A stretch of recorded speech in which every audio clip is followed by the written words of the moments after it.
तो ये sir Syed school के बच्चे, छोटे बच्चे हैं। बच्चों के दुआ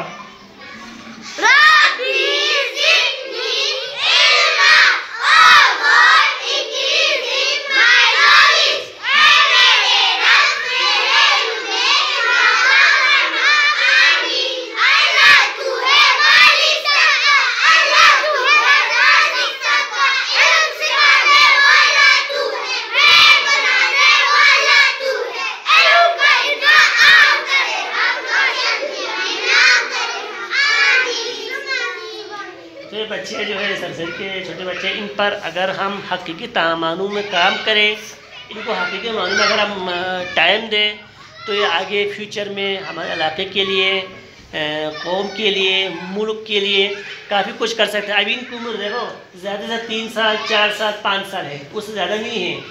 अगर हम किसी बड़े से अगर ये पूछे मिसाल के तौर पर 70 साल 60 साल है, उसको मुमकिन ना आए। ये बच्चे अगर इनको ट्रेन किए, इनके टीचर का कमाल है, इनके वालिदैन का कमाल है, ख़ुद बच्चों का कमाल है। इनको वक्त देना चाहिए, इनको टाइम देना चाहिए।